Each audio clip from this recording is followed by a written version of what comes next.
But be careful what you're eating now. Y'all, all you people who say, look, I want something organic.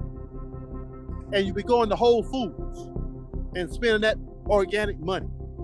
Do you know that the owner of Whole Foods, John Mackey, sold Whole Foods in 2017 to Amazon and took his money, your money, along with Bill Gates? They set up a company to produce fake chicken. It never had no legs, never had no wings, never had a beak, never been alive, but they're selling to you as fake chicken, and it's been authorized by the U.S. Department of Agriculture and the Food and Drug Administration, and you eating that crap from the same man you thought you was getting some food from. You thought you was getting organic. And every time you come up to a black farmer, you want to ask him, is it organic? And here you've been eating fake organic. Now you eat fake meat. And you're not going to even care whether it's fake or not, because it's going to be sweet. It's going to be good to eat, because they've practiced this meat on the people that they've been in prison. They've been practicing this on the people who are in prison. They know black folks are going to love it. That's what they can produce for you. Like you put poison down for rats. That's what they put down for us.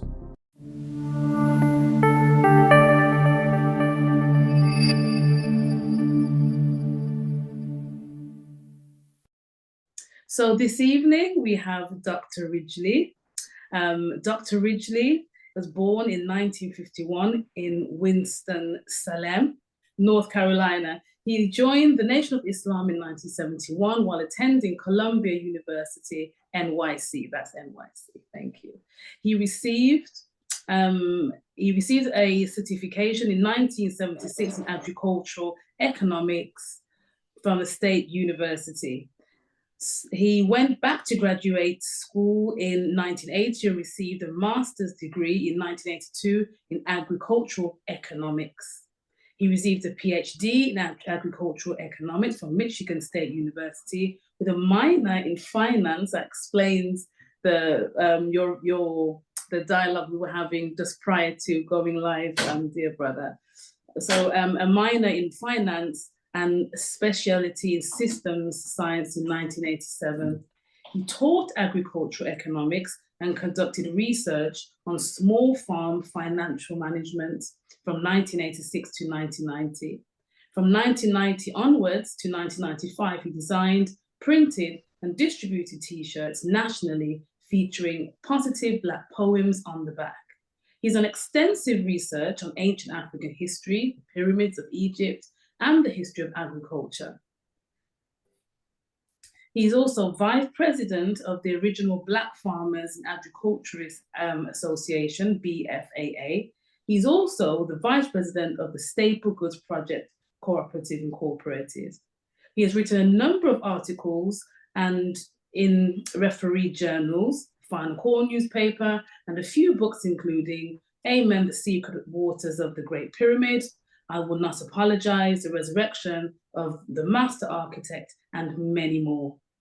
We welcome our dear brother to this platform. I've condensed that bio, and I'm sure once we go further into our program, our brother will be able, dear Dr. Ridgely, will be able to expand upon what you just heard. But it's just really to lay the base of the degree of expertise, the degree of knowledge that you can't pay for. We can't live the years that our brother has lived in the fields that he has delved into, but here we can benefit from his expertise. So if you go further into our program, I'm going to hand you over to our dear host and brother Abdul Hakim. Welcome, brother. And warm welcome to you, and thank you for that wonderful introduction of our special guest. It's a great delight for me to have, or for us to have, Dr. Ridgely, Brother Abdul Muhmin Muhammad on our show. As a man I've been blessed to know for probably over 15 years, Doc. And yes, we have been blessed to be great brothers in a cause, you know. And this man who's coming on today is a very no-nonsense brother. Mm-hmm. And there's a certain kind of spirit which comes from a man who has lived the vast majority of his life in tilling the soil, in working in God or on God's earth. And it's a great pleasure, you know, for us to have brother, because he's just traveling back from Detroit. And as he's making his way back, he has stopped off at a farm in South Carolina with a dear friend of his, a 10-acre farm. And Dr. Ridgely has been in the farming industry for over 29 years and manages over 1,556 acres of land. So it's with great pleasure, Dr. Ridgely, that we are hosting you today. So I'm going to ask all of those who are in the audience to take their devices off of mute and welcome you to this wonderful platform so that we can hear from you and enjoy your wonderful experience. So warm welcome to you. Warm welcome, brother. Warm Thank you. welcome, Yes, sir. Brother, Thank you. welcome. Welcome Thank to you. the program. Thank The you. floor is yours, sir. Well, it's indeed a pleasure to meet you and greet you.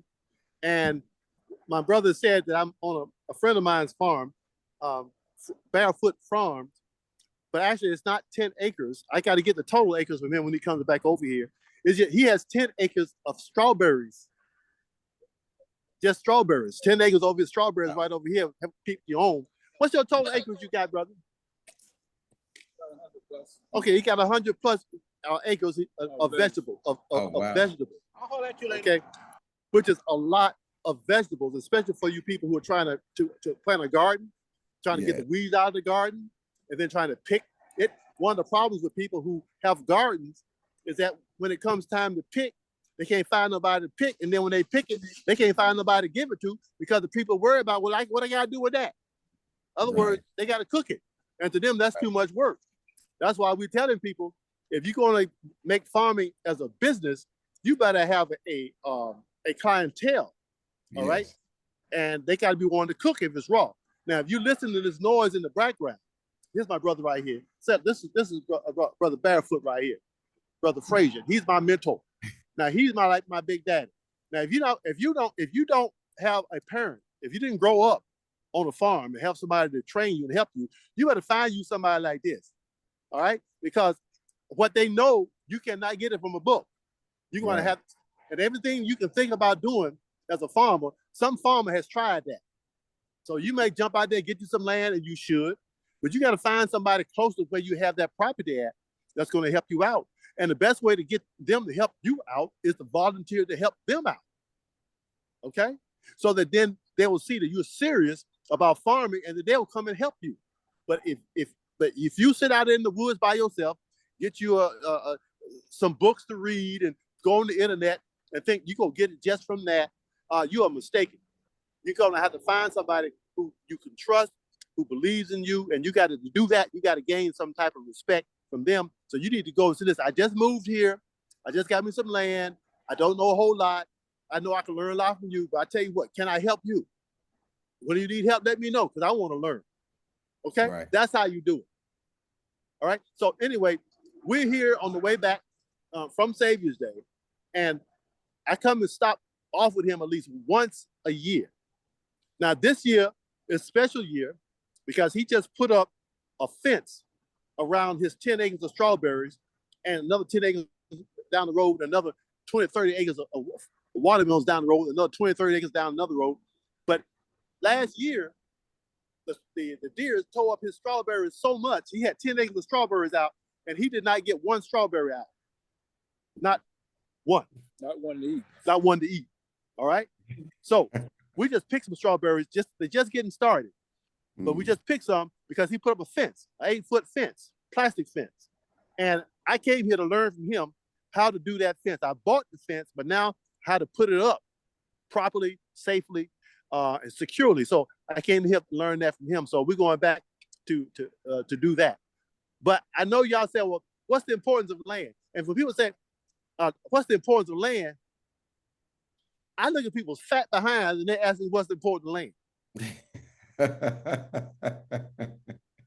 See, you can act like you don't know the importance of land when you ain't hungry. Right.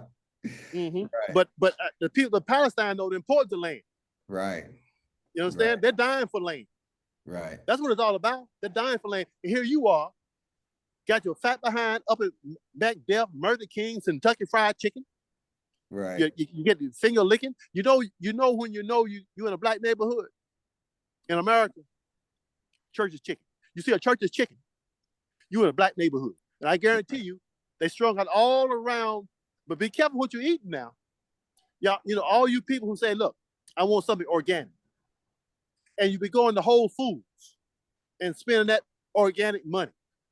Do you know that the owner of Whole Foods, John Mackey, sold Whole Foods in 2017 to Amazon and took his money, your money, along with Bill Gates? They set up a company to produce fake chicken. No, it never had no legs, never had no wings, never had a beak, never been alive, but they're selling to you as fake chicken, and it's been authorized by the U.S. Department of Agriculture and the Food and Drug Administration, and you eating that crap from the same man you thought you was getting some food from. You thought you was getting organic. And every time you come up to a black farmer, you want to ask him, is it organic? And here you've been eating fake organic. Now you eat fake meat. And you're not going to even care whether it's fake or not, because it's going to be sweet. It's going to be good to eat, because they've practiced this meat on the people that they've been in prison. They've been practicing this on the people who are in prison. They know black folks are going to love it. That's what they can produce for you. Like you put poison down for rats. That's what they're putting down for us. So what's the importance of food? When we came out of slavery, they threw us out in the woods. And they hoped that we would die in the wilderness. But we didn't die. By 1910, we had bought 16 million acres of land. Nobody gave us 40 acres of the mule. We bought 16 million acres of land. And that movie Wakanda, the real Wakanda was in southeast North America. In the southeast, when we got out of slavery, they put us in the woods, and we built Wakanda in the woods. And when those Jews who were selling us liquor, selling us shoes, selling us all different type of stuff, because we couldn't come to town. 1896, the Plessy versus Ferguson, that wasn't about drinking in no water fountain. That was about going to the bathroom. We were not supposed to come to town. But the Jews would come out and sell us stuff. But then they saw that we had cleared all the land. We had cleared the swamps. And now we were planting. Then they come back the next day or that night with the white boys with them pointed hats on, riding them horses covered up. KKK. So the question is, they put the caps on over their face to hide who they were. But why did they hide the horses? That cape over the horses, that sheet over the horses ain't gonna protect the horses, but they were protecting their identity, because they know the people would know them by that horse. So they had to hide the horse, because these are the same ones who were acting to be our friends. Instead, now they come back, burn us out, run us out, and then sold our land to the next set of white folks who they brought from Europe over here. Or after we have cleared the land up, produced the land, they ran us out, they sent us up north, they burned us out. Then we set up segregated communities, and the black farmers would come to town every Saturday with their pickup trucks, bringing produce to the black community, the segregated black communities. Oh my God. When they saw that, I said, oh, hell no. We got to integrate. See, we got to get these Negroes out of these segregated communities, because the Honorable Elijah Muhammad is going to take these segregated communities, tie them together in a working relationship, and produce a nation within a nation, and tie them cities together, the black segregated communities. So what they did, they ran highways right through the middle of 90 black commercial districts. It was not just, you hear about what? Wall Street, Black Wall Street, 1921, they burned it down. Black folks built it back in 1926. You probably know that. But 1971, they got rid of Black Wall Street in Tulsa for good. They ran 2 4-lane highways right through the middle of Greenwood.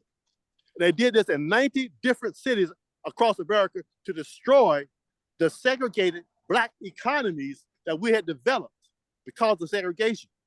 The Honorable Elijah Muhammad was going to tie them together. Oh man, you just don't know the history of how we got where we are. And now, when COVID-19 hit, they try to scare people into thinking that they were not going to have any food to eat, because they was going to tell black folks, if you take this shot or you don't get no food. So the Honorable Minister Louis Farrakhan began to distribute Navy beans to the believers in the Nation of Islam. And then we got permission to sell Navy beans all across the country in the Staple Goods Project. And in 2020, in the spring of 2020, we shipped out 4 tractor trailer loads of Navy beans across the country to 80 different cities. And after the government of the United States saw that the people were going to eat from Muhammad, then the government went and got money, gave it to black farmers. My man right here can tell you about it. A program bought the food for the black farmers and then gave it to the churches and the NGOs to give out to the black community because the black community was getting stuff from Muhammad. That's the importance of food. But because you got food, when they came out with the shots, people did not have to take the shots, but they planned to have made it mandatory or you would not eat. Now, this thing ain't over with yet. Then I already told you, Disease X is on the way. They expect Disease X to be here in 2025. They expect Disease X to be 20 times more potent or deadly than COVID. How you know that? How you know it's going to be 20 times more potent than COVID? Unless you made it the way you made COVID. It ain't over yet, y'all. Y'all think that, well, you know, it's over. We got our new book talking about just don't take Satan shots. And somebody told me at Saviors, they said, well, it's over now. Man, I mean, every time Minister Farrakhan blocks an attempt to murder our people, he blocks it with his mouth, with the words out of his mouth. He makes them change their plans. And when he blocks it and you're safe from it, you forget about it until they come the next hit. And then here he comes again to save you like Superman, catch the bullet in his mouth that you didn't even see was shot at you because he blocked it. Well, here it is again.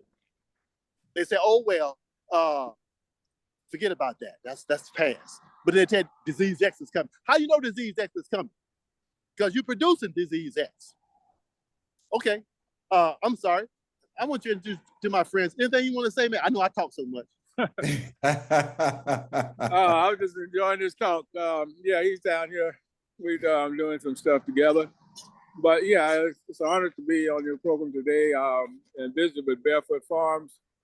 But everything is going quite well with us this year after we made some major changes. How many years you've been down here? But how many years you been farming? I've been farming all my life, 75 years. 74 years. 74 years. Look at that man right there, 74 years old. He almost looks as young as me. Look at me, I'm 73. No, Dr. Ridgely. Dr. Ridgely, he nearly looks as young as me. Well, it's true. Look at that shine. Look at that shine on his face. You know where they come from, don't you? Being in the sunshine.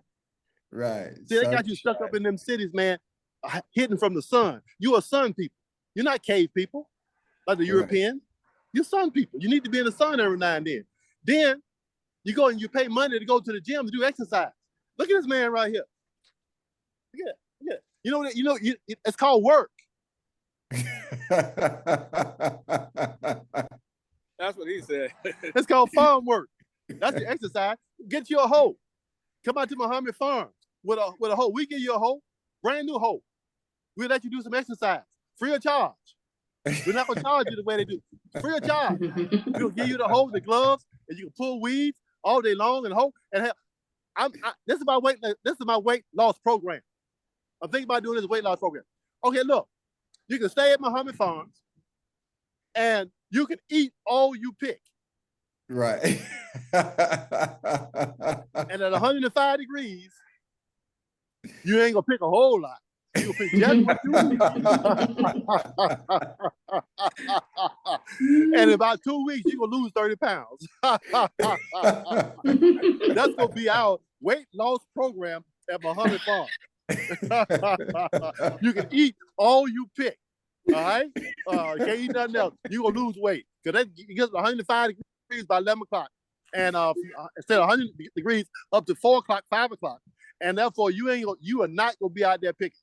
you gonna lose weight. So anyhow, so why do you pay money for exercise when you put a garden in your backyard instead of you riding around on a riding lawnmower? Plow that up, man. Put a garden back there. I mean, if you gonna keep the grass, or put a fence around the grass and get you some sheep. Let the sheep eat eat the grass. But no, plow some of that up, put you in the garden. Now you got some fresh food. Let me tell you something. It's bad enough that they robbed us, stole our land from us, put us in cities, and it took from us the desire to work. Nobody wants to work with their hands. No black person wants to work with their hands anymore. This is a shame. But here's the worst thing they did. Like I told you, I just was out here, me and my wife, picking some strawberries. Man, the strawberries is not quite right, but damn, they're good compared to what we got at Sam's a couple of weeks ago. We got some strawberries at Sam's a couple of weeks ago, and she had to put sugar on the strawberries and put them in the refrigerator to let it soak into, the strawberries. Then she bought some cherries. They were beautiful, fat, purple. I put one in my mouth, and I tell you the truth. I closed my eyes, and I couldn't tell you what it was. Absolutely no truth. They stole us from Africa. They stole our land, and I be darned, they stole our taste buds. It's so bad that they won't allow farmers to ship out or you to go into Florida and bring out without a special license a vine ripened orange. A vine ripened orange. Okay, she got the strawberry. Because when you taste a vine ripened orange, you will not. Oh, that's just my wife right there. That's strawberry. Right there. No, this did not come from Muhammad Farms. I told you I'm in South Carolina. I'm at Barefoot Farm. So I know somebody can put on Facebook, Dr. Ridgely, is that our farm? No. But you can come volunteer at this farm. Oh, he can volunteer at the farm too now. Where you located at? What's St. Helena, South Carolina. St. Helena, South Carolina, on Highway 21. Highway 21. Now this is important. I'm gonna turn around right here. Y'all hear that noise? Y'all see them vehicles? Yes. All right, you turn around. You see his sign? Mm-hmm. You see that? Yes. Okay, that's how you make money. Because that noise you hear, that's money. You understand? That's money. And they can drive right in. They can go over there and pick the strawberries. Right? They pick the strawberries and then pay him to pick the strawberries. Now that's a good business model. That's a good business model, right? Well, we grow more besides strawberries. We grow about 34 other vegetables, and we sell right here at our market. But strawberries is the first crop we get in the year. Okay. And that opens up our market, which will be opened up in about 5 to 10 days. And after that, we have, corn, squash, zucchini, peppers, watermelons, all those type fruits that you want. And he is. And we are sustainable. We're not organic. We are a sustainable farms. And the saying, know your farm and know your food. I'll eat anything that I grow and give it to any of my relatives. Now, we're not afraid of anything we grow. Now, you heard that? See, there's a certain class of white people, I'm not going to call them out because of the anti-Semitism, but they're the ones who tricked us into this so-called organic label. I told you the man named John Mackey, he was selling you so-called organic food, and now he took the money and he's setting up fake meat. Well, when it comes to a black farmer, the first thing they want to ask the black farmer, is it organic? Is it organic? Do they drive up behind now the church's chicken, slap and flap on church's chicken? But ask the black farmer, is it organic? And when you go to Whole Foods and them other places, they have it certified organic. The United States is the only country in the world that certifies crops that are grown in these manufacturing plants. You call them greenhouses. Well, you think of a greenhouse as something that the sun shines through the glass or plastic onto the plants. That's not what they do. They're stuck in a cave. They have them stacked upon each other, and they're given LED light, not sunlight. They never see the sun. It's LED lighting. And then on the roots, it knows no earth. It is air, mist, and they blow the chemicals on the mist and the roots of the crop. That's how they grow it. And them same chemicals that they blow on the roots of the crop, when a farmer puts it on his land, then he cannot declare that this crop is organic. But the manufacturing companies can blow the same chemical on the roots of these crops that are never grown in earth never grown in the sun, and then they get it certified organic. Okay? So don't be playing me about no, is it organic? Is you organic? Unfortunately, many of us took a shot and we're no longer organic no more. We GMO. But I'm not going to even get into that. You know what I mean? No. Is it real? That's what you ask. Is this food real? And you will know it's real by the taste of it. Well, almost by the taste of it. Because what they done, they done stole your taste buds. They put some of the chemicals on the foods to make you think that it tastes good. But what you're tasting is the chemicals that they're putting on the food because they learn how to trick your tongue, your taste buds. You're dealing with a scientist here. You're dealing with an evil, greedy, dirty scientist who wants to kill you slowly so that he can drain money from you as he's killing you. As you run into the store, to the pharmacies, trying to get some nutrients, buying vitamins, what you could have gotten from the food. The Honorable Elijah Muhammad said, the vitamins come from the sun. The vitamins come from the sun. So now they're growing food without the sun, like cave people used to do. And now you're eating stuff that has no vitamins. Therefore, that's why you're always hungry and weak. So you eat more and more and more, and you get fat and out of shape because you're still hungry, because you're not eating real food that has vitamins and minerals in it that your body, your cells desire. So you're being tricked, you're being fooled, you're being bamboozled. And somebody sent me this little saying from Mark Twain, and then I'm gonna shut up and allow y'all to ask some questions. Say it is easier to fool somebody than it is to get somebody to believe that they have been fooled. I'll say that again. It is easier to fool somebody than to make somebody who's been fooled believe that they have been fooled. Wow. So y'all, let's all admit we've been tricked. We've been bamboozled. We've been hoodwinked. But we're not gonna do that no more. If it ain't nothing but a pot, I'm gonna get something this year. If it ain't nothing but a pot to put in the windowsill of my apartment building facing the sun, I'm gonna grow something. If it's nothing but a pot. But get out and grow something. It is good for your psychology. Getting in the earth is good for your psychology, but I told you, we are sun people. We actually eat the sun. We can transform the sun into organic chemical energy. Oh, y'all didn't hear me. I said the black man and woman can eat the sun.